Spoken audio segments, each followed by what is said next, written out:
The NCAA is back at it again. We cover all that and more right here on Locked On Huskies. You are Locked On Huskies, your daily podcast on the Washington Huskies, part of the Locked On Podcast Network, your team every day.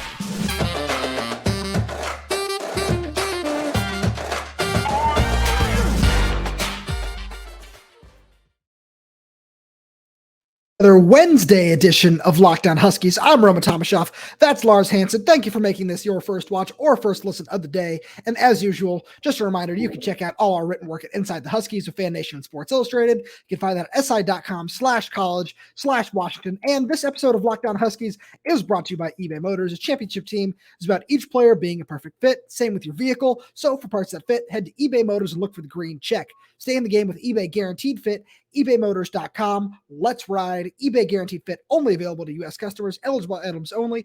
Exclusions apply. Lars Hanson, we're opening up with a banger, as they say, because Kalen DeBoer told us on Monday we were going to try to get this into the Tuesday show. We briefly mentioned it, but we wanted to make sure that it got its own segment. Zach Durfee, the Sioux Falls transfer, his waiver has been denied by the NCAA, according to Kalen DeBoer. Just immediate reaction, thoughts. I mean, I think as bizarre as it is, we knew this was going to be the inevitable outcome. Yeah. And the other side of that coin is Washington has appealed. They did immediately send in a notice of appeal to the NCAA. So there's a chance that it could get overturned. However, the way you could, when Kalen DeBoer was explaining it, you could kind of see the tone in his voice dip a little bit when he said, the NCAA is really trying to crack down on this multi-time transfer thing, which in principle is good, right? You don't want players bouncing and always being eligible. And JT Daniels. Oh, excuse me. It's something stuck there. McCoy. Perfect, please. But sorry, still had that stuff from last week, so carrying it over. So if you'll excuse me for fans of Tennessee. But with all that being said, there is good principle behind that. You don't want players, and especially because it's also, with basketball, you don't want guys every year just playing for a different team. But Eric Stevenson says hello. So I think, there's so many instances where guys have been allowed to transfer, and now all of a sudden you're penalizing a kid who at the first school he went to wasn't even an athlete. It wasn't like he wasn't even a walk-on. It wasn't like it would be like if I went over to Seattle Central and it was like, hey, I'm just going to go do this and then go up to UW, getting penalized for being a student and just trying to get my grades up. Right. To me, that doesn't make any sense. And counting that as his first transfer, then going to Sioux Falls last year, now going from Sioux Falls up multiple levels to the FBS at Washington, there's so many reasons why I can accept the NCAA, being harder on, Ted Stevenson or Tez Walker at the UNC situation. Yeah. The UNC wide receiver who, I can understand as hard as those situations may be to accept. I can understand why they didn't have, they didn't grant him his waiver. But to penalize a kid for just trying to be a student and then become an athlete, right? I mean, it's the weirdest hill for the NCAA to die on, and yet here we are having them die on the dumbest of all hills. Which is a very common NCAA thing. So for anybody who isn't fully familiar with the situation, it's like, what is he talking about? Zach Durfee, the transfer edge rusher from Sioux Falls, who was just blown away the coaching staff through the spring and the fall, just looked absolutely incredible and was really supposed to be a pretty big part of Washington's pass rush. He started his college career, and I say college, not football career, at North Dakota State as a student in the fall semester of 2020, where he attended North Dakota State for one semester before deciding to transfer to the University of Sioux Falls for the spring of 2021, where he did walk onto the football team. And I can't remember if he walked on, but whatever, he played NAIA football, redshirted in 2021, broke out in 2022, was fantastic, had an incredible season, and then made that transfer to the University of Washington this past December. And so what the NCAA is saying is that because he transferred twice to 2 4-year institutions, that he has to sit out a season.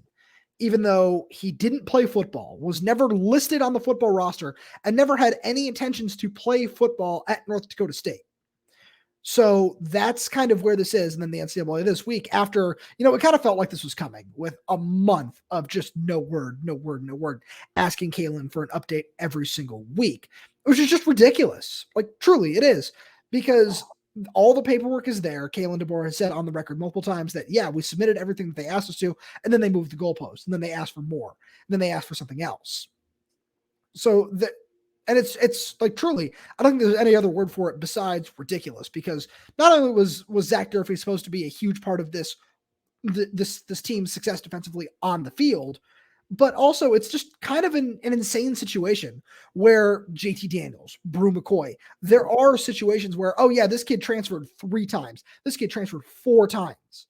And, oh, no, yeah, he's eligible. Oh, he's eligible. Like, and I don't, like, yeah, you can talk about grad transfers if you want. That's not what some of these were. Some of these are not grad transfers. These situations that we're bringing up, which is it's just insane to me that this has to even be a discussion. Yeah, I mean, it truly is.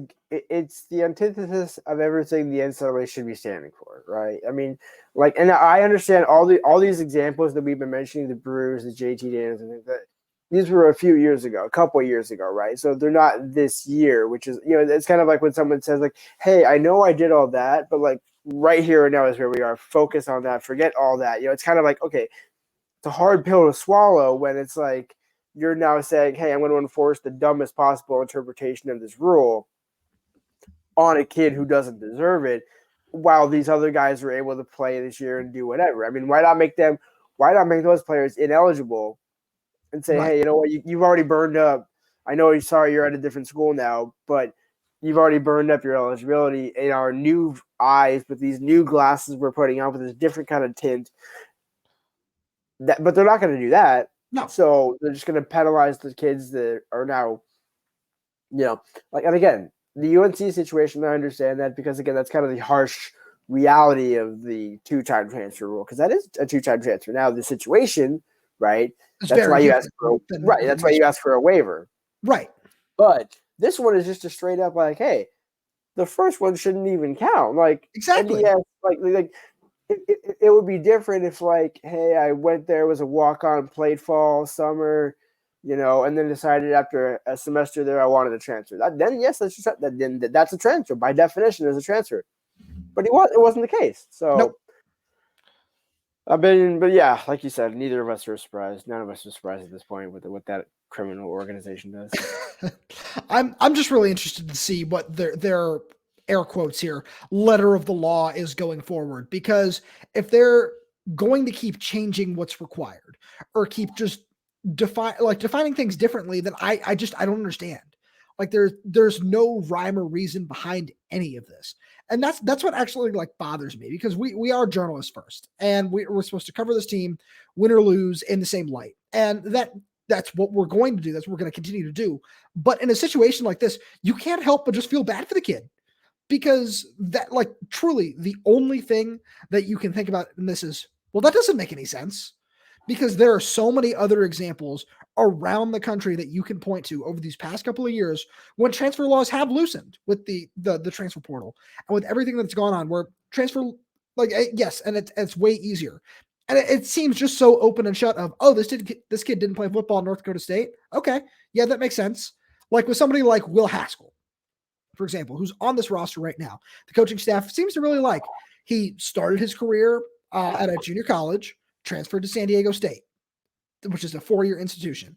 And then he transfers from San Diego State again to Washington. That's a whole different scenario. And Will it seems to be taking it in stride. Just, this is my second transfer, because a 2-year to a 4-year still counts as one from the letter of the law.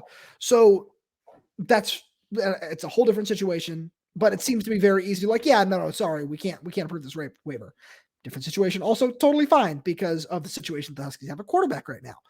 But going forward, it's still ridiculous of just clear up what you want, because this doesn't make anything any clearer. No, and it does nothing for either party. I mean, it's like, this isn't a clear, like, it's one of those, like, taking something from someone that doesn't belong to you and claiming that you want it. It's like, no, this is something that you don't want to claim. You should not claim. This is something you shouldn't do. So you're going to have to live this one down and explain, hey, why? Because here's the thing, in the future, they're going to approve somebody else's waiver like this and say, yeah, we made a mistake with that. Right. And that's what's going to be even worse to swallow. Absolutely. Now, Lars, if you burnt your last piece of toast, if your avocado's gone bad, or is the hot sauce bottle empty, try grocery delivery from DoorDash. You'll get everything you want delivered when you need it right to your door. You trust the DoorDash delivery your restaurant favorites, and now you can get grocery delivery that actually delivers too. With thousands of grocery stores to choose from, you'll find the best in your neighborhood and boost your local economy with each and every order. You'll get exactly what you ordered, or we'll make it right. So sit back and enjoy quality groceries just like you picked them yourself. Want even more value? You can save on all your grocery and restaurant favorites with a $0 delivery fee on all eligible orders with a Dash Pass membership. With easy substitutions right in the app and best-in-class customer support, DoorDash delivers groceries exactly how you want it. Get 50% off your first DoorDash order up to a $20 value when you use code LOCKEDONCollege at checkout. Limited time offer, terms apply. That's 50% off, up to $20, no minimum subtotal, and 0 delivery fees on your first order when you download the DoorDash app in the App Store and enter code LOCKEDONCollege. Don't forget, that's code LOCKEDONCollege for 50% off your first order with DoorDash. So this is a fun one that we were talking about a little bit before the show, because we were just total side note and giving people a real peek behind the curtain here with what we do. We were just raving about Kalen DeBoer and how great of a coach he really is. And I was looking over some stars versus coaching discussions earlier, because there's a legitimate argument to kind of be made for both sides. And I kind of want to know because especially with, Colorado bringing in all these transfers, USC having 5-star after 5-star after 5-star, whatever. Same thing at Oregon. Which truly matters more to you in the realm of college football? The stars and recruiting rankings or coaching? I mean, at the end of the day, coaching has to win out. But yes. You also, but the caveat is, without good players, I mean, you can take some diamonds in the rough, no doubt. You can find some guys. You can do the development. Hey, we develop guys that everybody else passes on and things like that. It's like, but why did you take him? Like, right. It's like there's always a reason. It's like you didn't go out to the frat house and take 10 guys and say, you know what, we're gonna make 10 frat stars all stars. It's like, no, sure. You don't do that. You might take one and he's gonna be your punter. Or kicker, right. Or something like that, where he's not going to be all of a sudden your quarterback, that sort of thing. But for the most part, coaching, your scheme, the philosophies that you build your program on have to win out at the end of the day, because we've seen it even here at Washington, where the last 3 coaches, you can just look at the coaching and tell you whether or not there's going to be success or not. Right. And I think that's one of the reasons I wanted to bring this up, because there's a whole lot of debate right now over who the actual best team on the West Coast is. We both think it's Washington. And Washington just has the perfect matchup of good recruiting classes, because remember, a lot of what we're looking at here, and a lot of the fruits of what Kalen DeBoer and Ryan Grubb are doing, especially offensively, are thanks to the final 2 recruiting classes under Chris Peterson, 2019, 2020, when he had the best 2 recruiting classes of his coaching career, which ranked 15th, 16th respectively by 247 Sports. And you look around the offensive line, just around the offense, Roma Dunze, Jalen McMillan, we're both 2 4-star recruits in that class. Troy Fautano, 4-star, Roger Rosengarten, 4-star, Julius Buelow, 4-star, Kieran Hatchett, Nate Caleppo, also 4 stars. Like, it's there. And you see when projected starting running back Cameron Davis, 4-star. Like, it's that perfect blend of, yeah, you need the talent to make this work, but you also see what the right coach does with that talent. Because look at, and I mean, I've seen this conversation started on Twitter of, is this the best offense since 2019 LSU? Which I'm sure is something we'll dive into on another day, where we can get there. I have my thoughts on, I think that might be a little bold, but I also understand the argument and don't totally disagree with it. So that's something we'll definitely dive in on another show. So that's why all you everydayers out there need to stay tuned. But we kind of see, and all our YouTube listeners can see Lars trying to adjust to all the light on his face there. But no, and it's something where I really I can't say enough good things about what Kalen DeBoer and Ryan Grubb can do. And it's kind of proof of why you need both and why there are some people who are concerned about Washington's recruiting rankings, which is something I don't like to get involved in too much because like it is what it is. And especially with what these coaches have shown that they can do to evaluate talent, like Armand and Javon Parker, like Javion Green, who played well in spurts last year for them as a true freshman. And just look at some of the other guys that they brought in. Jabbar Muhammad, obviously, just that dude is a stud. From getting him from the transfer portal was no small feat. And there are so many other examples you can point to of these coaches have developed guys. But the big question always is what can they do with a class like Ohio State's is I think that just really the conversation that we wanted to have with the segment. Right. I mean, I think the question becomes, can Kalen get those guys, right? I think that's the question, right? I mean, so we'll take something recently where you touched on, we're touching on the offense, but we'll tie it together with recruiting and everything like that.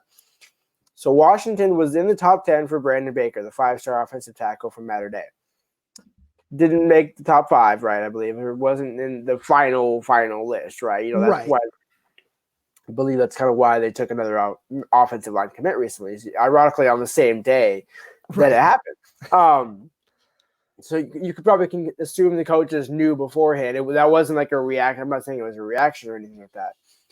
But so you're not able to win out in the 5-star, but you are able to pull a guy from Houston, Texas, over Texas and Baylor on the defensive side. Yes. I would argue those are more important. Those defensive wins are more important than what they do on offense, because I think you're always going to find offensive linemen, especially with Scott Huff and Ryan Grubb and Kalen DeBoer. They're going to get the offensive lineman to protect the quarterback in this system.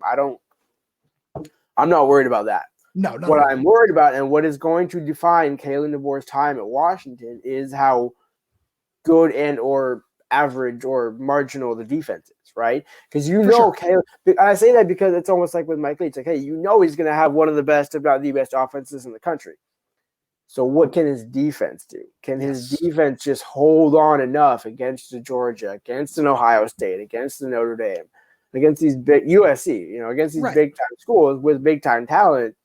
Because if you have, insert 3-star here, insert 3-star, hey, we coach them up on defense, we kind of find those diamonds in the rough. That's great. That's good. But go back in that 2016 defense, not all of them were 4 stars and things like that, but there was a lot of them. So and that's what that staff coached up really well. That's what Pete Kwiatkowski did really, really well. No, I like that point a lot. And I think because, just to do a little bit more of just touching on recruiting, if you look back at the 2023 class, look at all the 4 stars that they took in the defensive backfield. Caleb Presley. Leroy Bryant should have been a 4-star. That's a discussion for another day. Curly Reed, Vincent Holmes. Like, there are a whole lot of just talented guys that they took on defense where they said, this is what we need to hit really hard. And they still took some really talented offensive players. Rasheed Williams, Tayshawn Lyons, both 4-star recruits.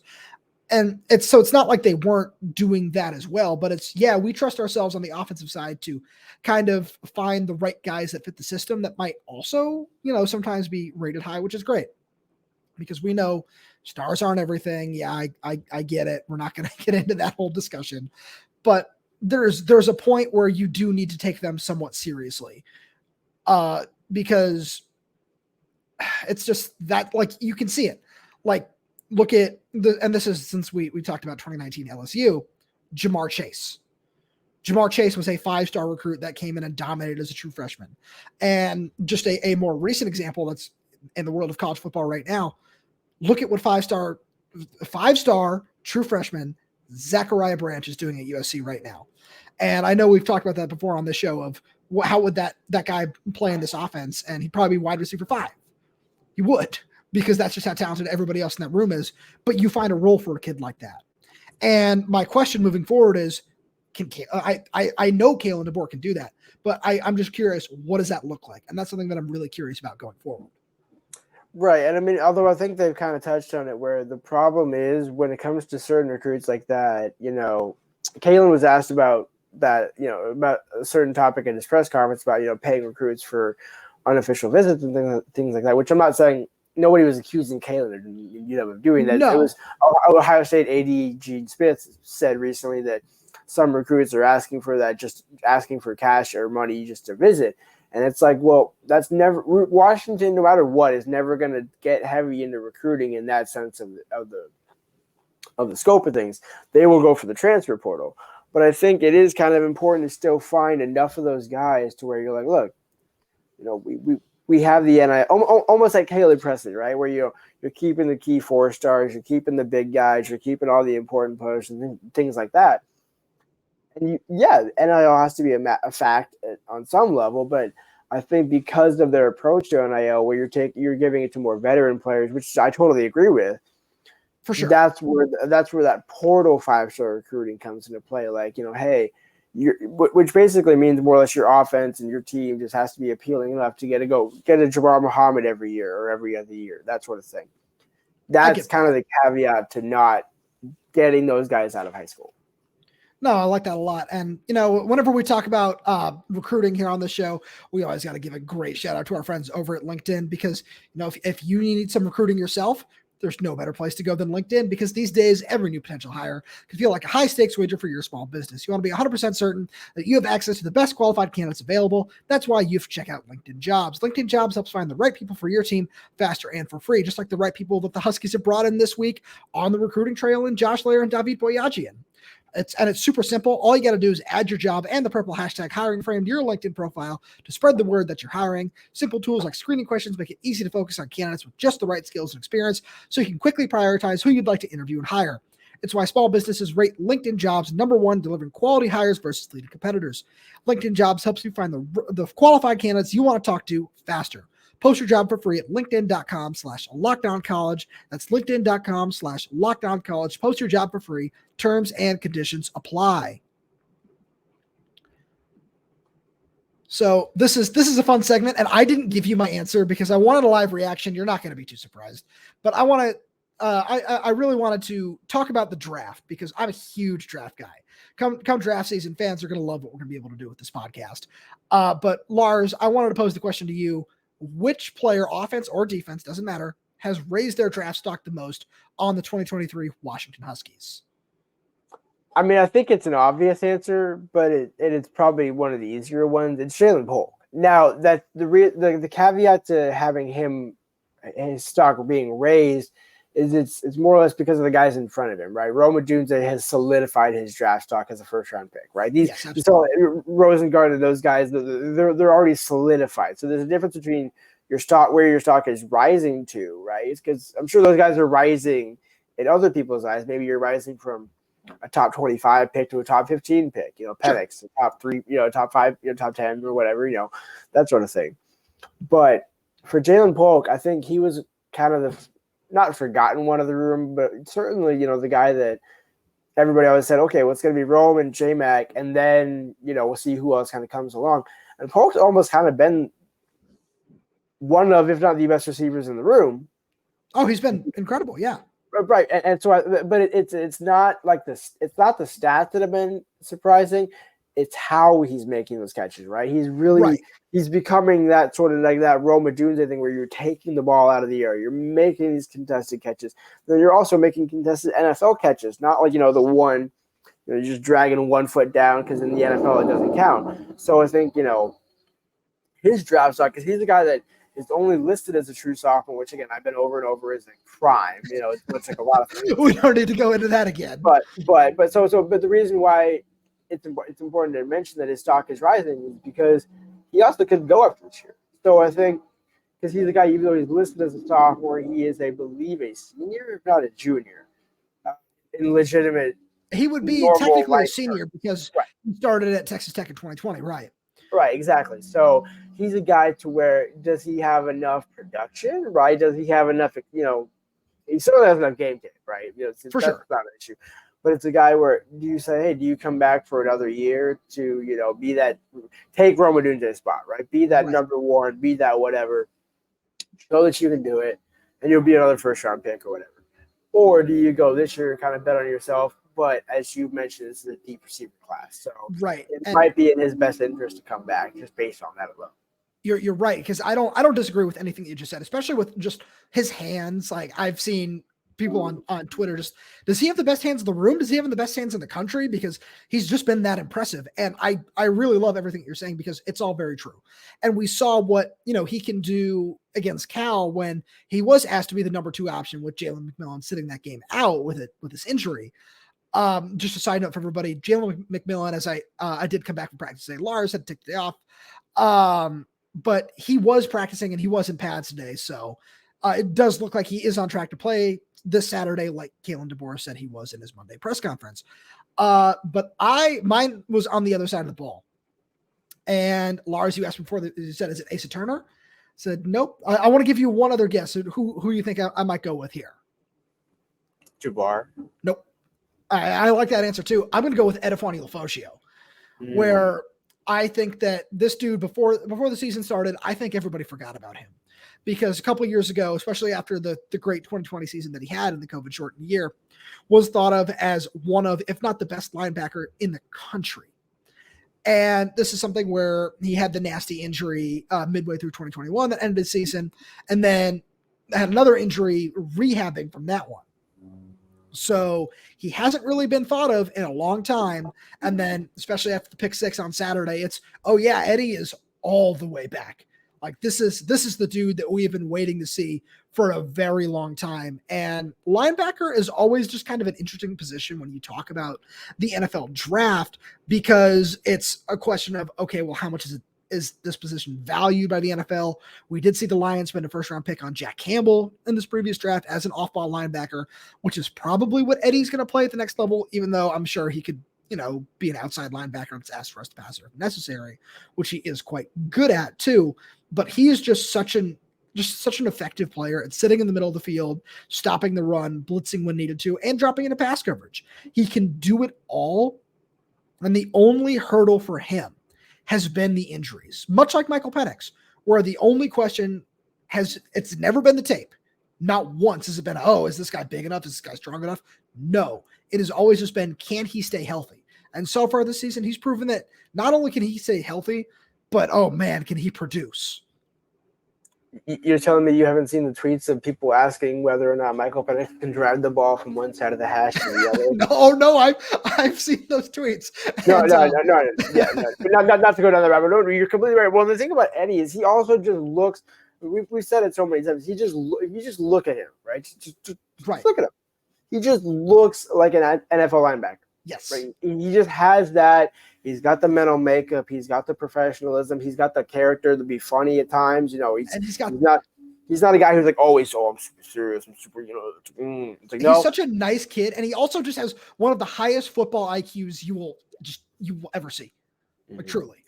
Mm-hmm. Yep. And I think that's what's kind of allowed him to show out as well as he has in this defense through the first 4 games this year. It's like, hey, I was a coach last year. I was studying. I was doing everything so I could learn the defense. And then this year I have to hit on it, because if I don't, like this is my draft stock, right? Like I'm playing myself either into a day 1 or 2 pick, or I'm an undrafted free agent and I got to earn this all over again. Right. And so I like, kind of in that same vein, there was one other person that I did want to talk about on the defensive side of the ball.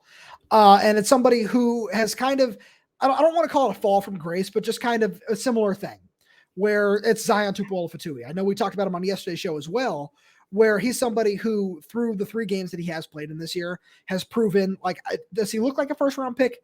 No. But does he look like a day 2 pick right now? Absolutely. And I think that with the explosiveness that he's showing, and it's something we did touch on yesterday's show, but I wanted to make sure that he got a shout out in this segment as well, since it is just more draft focused, and it's his ability and willingness to stop the run. And it's something that he's harped on for so long. I think that he did kind of throw his name out there to the NFL Draft Advisory Board at the end of 2022. And this is not something that's sourced, but it's just kind of what I've gathered from the way that he was talking, or just from what he was saying. And everything was like, yeah, I need to stop the run. I need to be better at this. I need to be better at that. And it kind of feels like that was all the feedback that he got from the advisory board, saying, we want to see you do this. We want to see you do that. And because it's like you touched on, he just has come back in just a way more serious tone. And everything has just been all business. And he's been just so effective through these first 4 games, 3 games for him. Right. Well, the thing about that was he came into last season saying he needed to stop the run, wanted to be true to show that he was more than just a pass rush specialist. So he knew that going in, and I think the thing was he decided to come back after Oregon. After the Oregon game, he decided he was going to come back this season. Didn't publicly announce that, but that was what he has said, at least what he told me. But that from that point on, it was kind of like, okay, how much better can I get at stopping the run? What do I need to do? And I think just, not taking the game more seriously, but just being a student of the game more, right? Just, diving as even more into the film and things. And we're seeing that this season. And so it's a testament to him to be like, okay, you know what? I actually can play in the NFL. Now I just got to go prove that I'm worth being taken. Right. That's all it is. Because he easily can play in the NFL. It's just a matter of, all right, here's your chance to prove it. Right. That's all this is. I couldn't have said it any better myself. You got anybody else you want to highlight here? Any final thoughts? No, I mean, Rome first round pick. Yeah. Penix, I think, is pretty much proven. I mean, he's proven that he's an NFL quarterback at this point. If you have Penix any lower than QB3, you are not watching him. Thank you. That's all I can say. I don't. That's all I got. I appreciate it. And as always, we appreciate our everydayers out there who just, we really love seeing your constant support and just some of the tweets we've gotten over the past couple of weeks. We really do appreciate everything you guys have been telling us. And for anyone who might be watching this show for the first time, you're not an everydayer just yet. We appreciate you just as much. And we hope to see you back way more often. And the best way to do that is smash that subscribe button, whether it's YouTube, Spotify, Apple Music, Amazon Music, whatever. We are on all of it. Drop a like on the show, leave us a 5-star review, leave us a comment. If you have any questions, we try to answer as many questions as we possibly can. And as I said, we do really appreciate your everyday support, and we will talk to you on Thursday.